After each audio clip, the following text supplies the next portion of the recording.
Elliott angling off right tackle, has a hole at the numbers at the 10, waltzes into the end zone. Touchdown Ezekiel Elliott, and the Cowboys have taken a 29-24 lead with 1:55 to go. We're going to get a spike to stop the clock. He faked it. He throws to the end zone. It is caught. Antonio Brown for a go-ahead touchdown. It's 30-29. Witten caught it at the 47 of the Steelers, and a flag is down. He grabbing the face mask. Defense, number 31. Boy, that changed things right there. Give to Elliott up the middle at the 20 to the 10, and he won't go to the end zone with 9 seconds left. The Cowboys have taken a 35-30 lead. What a football game! Oh, bunny. How good was yesterday? Week 10 did not disappoint. Best week so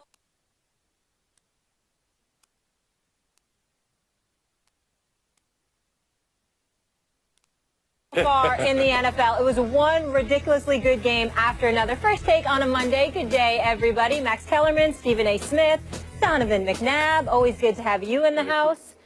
Oh, boy. You got a toot. You have a serious smile all morning. I was in the makeup room like, Stephen A., could you please at least smile? Got the side eye. Can I tell you something? The only thing that made last night's Cowboy win bearable for me is the knowledge that he was suffering worse than I was. Oh, he's still suffering. That actually made it better for me. Love you, buddy. All right, let's get into it. Coming up, how about them Cowboys? Conor McGregor puts on a show at MSG on Saturday. So can the UFC survive without their Irish star? And Tony Romo expected to be Dak Prescott's backup next week. But is it somewhere other than Dallas where Tony will be sooner than later? But we start at Heinz Field, where Cowboys Steelers certainly lived up to the hype. 6 two-point tries went unsuccessful. 7 lead changes. Cowboys aided through a face mask to Jason Witten, and with 9 seconds left, Zeke, the difference maker, 32-yard burst up the middle, and Dallas goes on to win 8 straight for the first time since 1977. That year, gentlemen, they won the Super Bowl. Stephen A., are the Cowboys lucky or are they good? They lucky as hell. They lucky as hell. Look. Let me tell y'all something right now, man. I'm so disgusted today.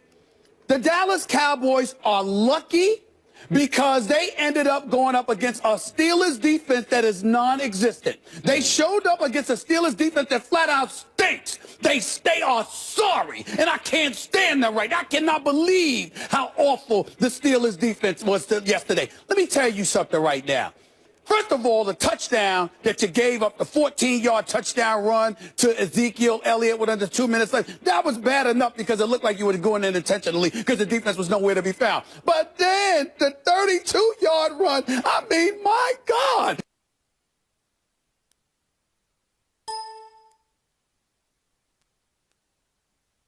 How did I mean, it was a hole as wide as Broadway on a Sunday morning when everybody's partying Saturday night and they're going. And so you walk on Broadway, Max, and there's nobody there. How wide Ezekiel Elliott last night? It was absolutely disgraceful. Three first downs by Dak Prescott. 50-yard bomb from Zach to Des Bryant. Artie Burns, why the hell are you there? His name is Burns. It was appropriate because he got burned, okay?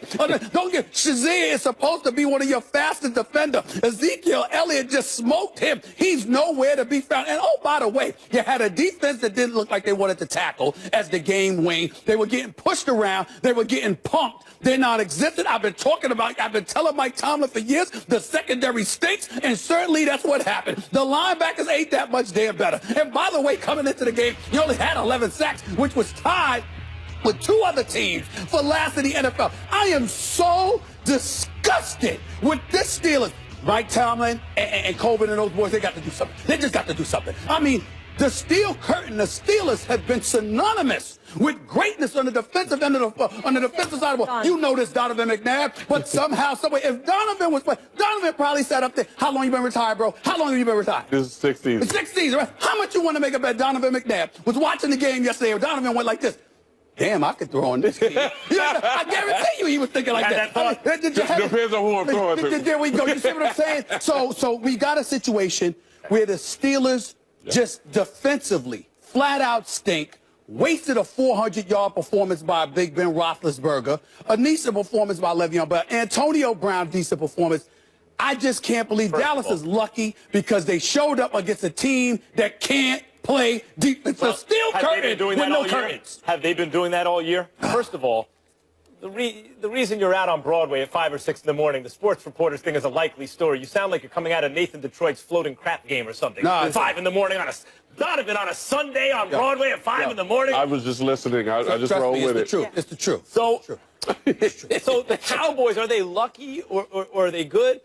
So the Steelers played bad defense last night, and Answer the question, man. We talked about Mike Tomlin saying, and I always talk about, I loved him from that first press conference, Steelers football, run the ball, stop the run. Who's this Mike Tomlin? Oh, that's Mike Tomlin. Love it. And they didn't do that. But that's because the Cowboys are good. Is every team that the Cowboys played, are they all bad defensively? Because their point differential on the year, and we know their defense is not their calling card, is plus 88. Does anyone know where that ranks in the NFL right now? 10 points better than the Patriots. It kills me to say, because I hate the Cowboys. It's like poison in my mouth. But they're not just good, they're really good. Yeah. I thought what you were going to talk about, Stephen A., was the Witten face mask that gave him 15 yards and there wasn't a lot of time left, and maybe that's why they go to the running play, because otherwise they're not even in field goal range. But even then, they might still win that game because they'd already hit a 53-yard field goal, the Cowboys, right? Bailey is pretty Bailey good. hit a 53-yard field goal. I know Pittsburgh's tough to kick in, but say 50-yard line is the field goal where you start to feel good about it. So they only really needed to pick up. They were on the 47, minus 18. They needed to pick up about 15 yards, which they could have done with a run. They still had a timeout. So even if you take away the face mask, which was fortunate for Dallas because forward progress had been stopped with Witten, even then, there's a good chance they go on to win this game. And luck is the residue of design. They're good. That's why they're in a position to get lucky. I hate to admit it, Cowboys Nation, but your boys can play. Well, the whole thing about it, when you look at the Pittsburgh Steelers, their secondary, to me, was pretty good when they had back in with Ike Taylor, when he was healthy and he was running as one of the top corners. But at this particular point, we have to give credit to the Dallas Cowboys. The Dallas Cowboys offense is securing the line of scrimmage. They're able to run the football with Ezekiel Elliott.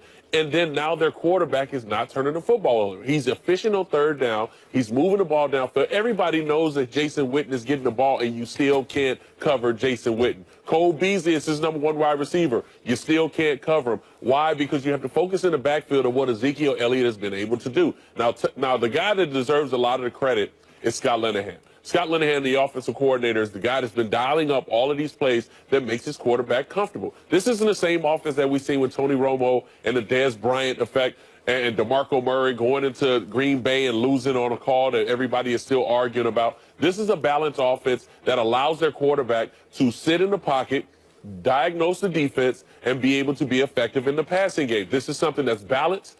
And it's not about the Pittsburgh Steelers, because for the Pittsburgh Steelers, you're supposed to pass for 400 yards on a depleted secondary. Claiborne's out. Carr's moving around. Scandrick gets hurt. They bring McFadden off a practice squad. You also had Church hurt. Now you got Wilcox back there in the back doing something he's not used to doing. Ain't that good defensively anyway. They're not world beaters. But my thing is, that's what I'm talking about. You're supposed to pass for over 300 yards with Antonio Brown, Le'Veon Bell. You got Green stepping up. You got guys coming out of nowhere catching passes for Ben Roethlisberger. Give credit to their offensive line. But when you look at the Dallas Cowboys, and I've had this argument over the last couple of weeks, I didn't think that they were a top 3, top 4 team in the NFL. I thought that they were the number 2 ranked team behind Seattle because I think at some point they're going to hit the wall. And I think their defense is going to struggle. But at this point, offensively, they're the number 2 ranked team to me. Well, I appreciate this love fest for the Dallas Cowboys. You know I don't like Dallas, but I give credit where credit is due. I don't know about you right now, Donovan. I don't know about you right now. I'm very upset. I'm very emotional. I admit it, damn it. This is how I feel, but I'm going to back it up. I can see that vein popping out of your forehead. That's right. The hairline is back.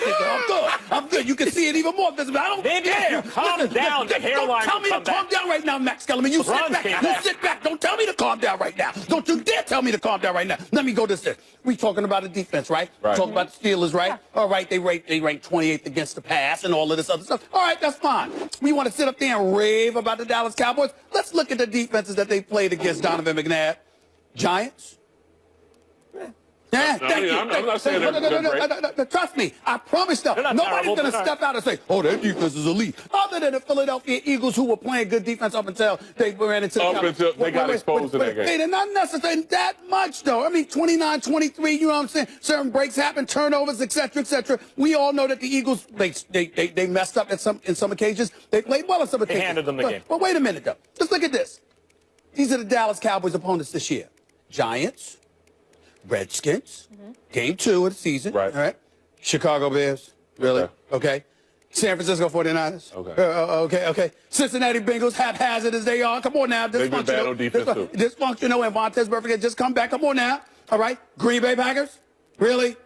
Okay. Of course, Philly. And then the Cleveland Browns before the Steelers. Let's not act like the Dallas Cowboys rolled up against Seattle or somebody. Oh, by the way, other but point. you named with Philadelphia like that's a typical NFL schedule. One or two good ones. I'm not talking about Philadelphia. I said eliminate Philadelphia, the other 7 points. Don't you get me started. Don't act like you don't know what I'm saying. Now, here's the deal. 4-game losing streak for the Pittsburgh Steelers. They've allowed 4 touchdowns of 50 yards or more in the last 4 games. I mean, these are the Steelers. I mean, what? Mean Joe Green, his heart is aching. I mean, Jack Lambert, Jack Ham, Mel Blunt, I'm going way back, ain't I? I mean, are you kidding me? We're living in the past right now. Excuse me. None of those defensive players are showing up on the Great Space Coasters. All I'm saying is this. I'm going to say this. I don't like the way Le'Veon Bell, Big Ben Roethlisberger come out speaking what they have spoken, because that's taking shots at Mike Tomlin without even recognizing that, which is something we will revisit later on this week. But the Steelers' defense is non-existent. They should be ashamed of themselves. They should be ashamed. We're going to get into it now. We have plenty more on America's team coming up in the show, but we want you at home to get involved. Go on Twitter now. Vote in our poll question today. Should Ezekiel Elliott be the NFL MVP right now? We'll give you those results a little later in the show. Let's get to the other side of the matchup. Keep that vein going on Stephen A's face. Ben Roethlisberger did not mince words after the Steelers' 4th straight loss. Here he is. I didn't think leadership was an issue. We just got to make plays and like I said, be accountable and be disciplined. And you said accountable a couple of times. How do you get to that point? I don't know. Is it players? Is it coaches? I don't know, but we need to get there quick. Ooh, trouble in paradise. Ben calling out everyone, maybe even his own coach. But how responsible is Mike Tomlin for the Steelers' struggles this season? Mr. Smith. He shares culpability. We all know that you can't find a bigger fan of Mike Tomlin than me, because I think he's a leader of men. And that's incredibly important to me. Guys getting motivated, guys being focused, guys understanding what their responsibilities are, etc. You've got former coordinators that become head coaches, and they know football in and out in terms of X's and O's, but don't know how to lead men. Right. I believe that Mike Tomlin is a born leader. Having said all of that, you can't draft as many picks as they've drafted on the defensive side of the ball, whether it's Jarvis Jones and Shazier or, whomever else that you may have out there, the Artie Burns of the world and others, and have a defense that continuously and religiously have suffered to this point. So does he share culpability? Yes, but he shares it with the GM. And he shares it with the defensive coordinator, because the combination of those 3 individuals are supposed to have this ship steered in the right direction, not just in terms of personnel, but in terms of production. Where Mike Tomlin is elevating him or is being, whether it's elevated or diminished to the hot seat, is when you've got a Le'Veon Bell weeks ago saying the same mistakes we make during the game are the same mistakes we make in practice. Where you've got Big Ben Roethlisberger, a future Hall of Famer and a 2-time Super Bowl champion, who is saying similar things. That does not make things look good. And I'm going to go a step further, and I'm going to go here. Even though the NFL, that is not the same problem that exists in college football. When you have African-American coaches that are put in those positions, and there are questions about what you're doing as it pertains to discipline and it pertains to focus. As a reporter for 20-plus years covering sports, it is my history, in terms of what I know to be true, that when those kind of questions are presented about a black coach, that is never a good thing. I think that it's time to get a little bit concerned about Mike Tomlin, because when words like that it shouldn't be. It shouldn't because he's a Super Bowl champion and went to 2 Super Bowls. But it shouldn't be. I want to be clear about that. It should not be. But when those quotes are being made by players, that is never a good thing. Look. Mike Tomlin, in 6 of 9 seasons, has at least 10 wins. Now think about the NFL for a second. What's the top team been throughout the Tomlin era and even going back further? The Patriots. Yeah. The Patriots always have a winning record and almost always, whenever Brady's healthy, are in the playoffs, right? And usually, if Brady has anything on offense, they're making a Super Bowl run. That's the top team. No team's going to look good in comparison to that. You know what the Steelers are? They're right under that in the Mike Tomlin era. A bad season for most NFL teams, 5-11, right? 6-10, you like to do better.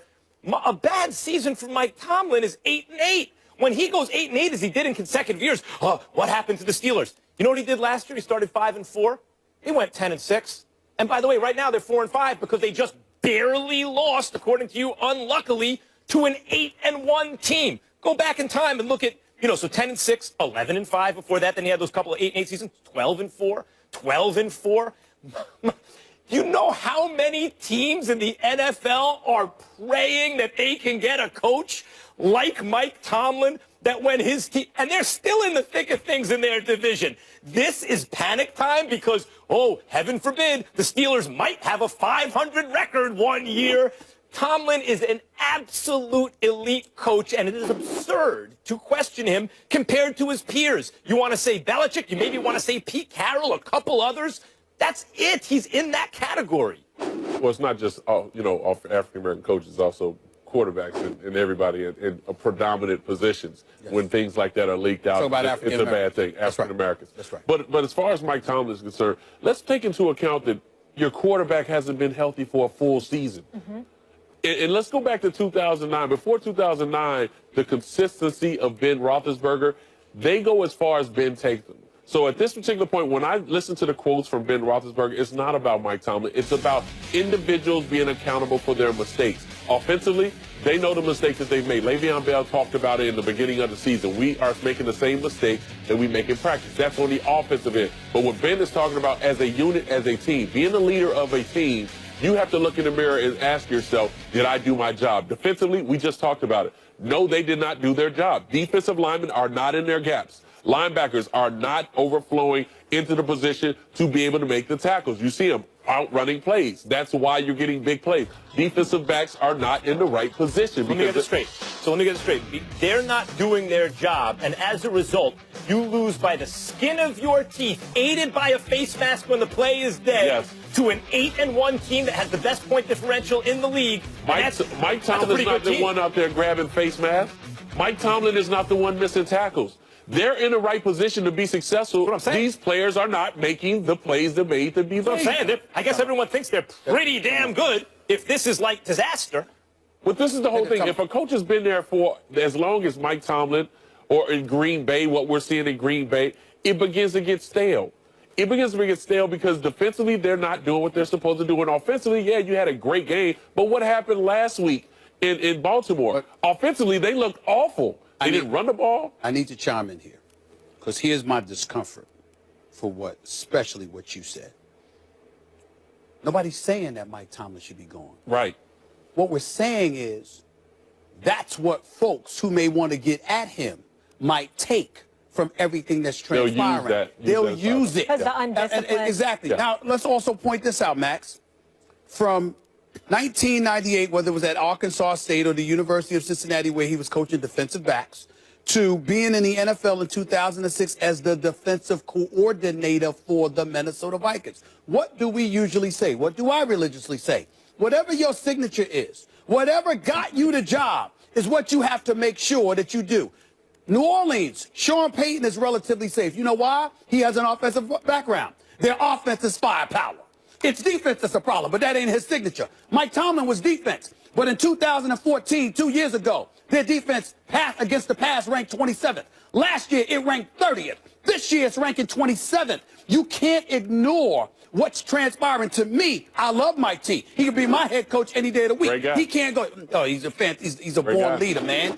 He's the real deal. But the flip side is that when you're perceived as having say, and you're picking this personnel, and this personnel, which you're loaded with because you got 6, 7 starters that are drafted. I want to address that. And they're not getting it done. Ultimately, somebody's going to come and look at you. Right now in Pittsburgh, I was just in Pittsburgh last week, remember? These guys are holding Mike Tomlin accountable. I want to address that real quick. If someone has ulterior motives for going at a coach for race or any other reason, shame on them. No, I'm not saying that. Nor does that mean that race should be a shield and anyone's above criticism, even if they're a great coach. Just in my analysis, if you think Tomlin's not a great coach, you're not thinking about things very clearly. That's one. Two, to your point about you better be strong where you're calling on your calling card, right? If it's defense, be good defensively. To my way of thinking, it's more impressive that a guy who comes in on the merits of his defense looks at what he has and goes, okay, this is how we're going to be able to win games. But you played a part in picking what you have. Yeah, when you're responsible for going to get the groceries, you have to at least be able to. That's right. And he's cooking up a 10-6 record last year for example. But that was last year when they got hot toward the end. There's no reason we see them getting hot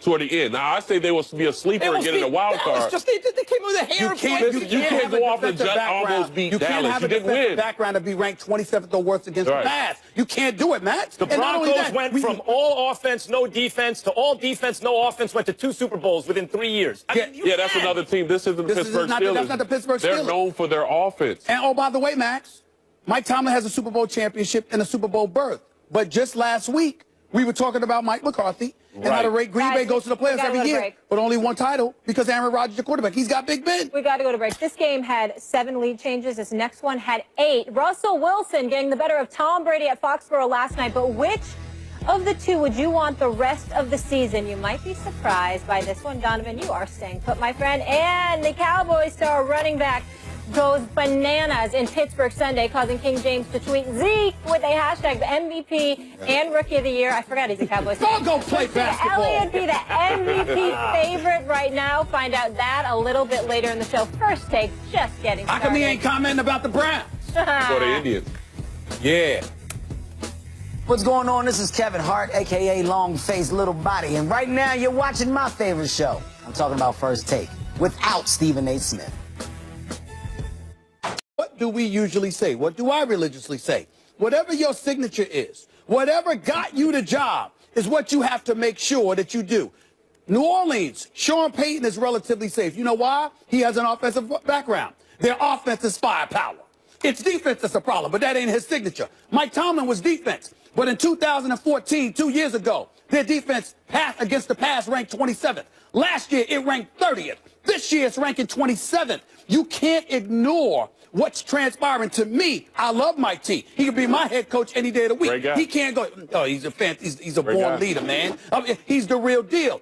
But the flip side is that when you're perceived as having say, and you're picking this personnel, and this personnel, which you're loaded with because you got 6, 7 starters that are drafted. I want to address that. And they're not getting it done. Ultimately, somebody's going to come and look at you. Right now in Pittsburgh, I was just in Pittsburgh last week, remember? These guys are holding Mike Tomlin accountable. I want to address that real quick. If someone has ulterior motives for going at a coach for race or any other reason, shame on them. No, I'm not saying that. Nor does that mean that race should be a shield and anyone's above criticism, even if they're a great coach. Just in my analysis, if you think Tomlin's not a great coach, you're not thinking about things very clearly. That's one. Two, to your point about you better be strong where you're calling on your calling card, right? If it's defense, be good defensively. To my way of thinking, it's more impressive that a guy who comes in on the merits of his defense looks at what he has and goes, okay, this is how we're going to be able to win games. But you played a part in picking what you have. Yeah, when you're responsible for going to get the groceries, you have to at least be able to. That's right. And he's cooking up a 10-6 record last year for example. But that was last year when they got hot toward the end. There's no reason we see them getting hot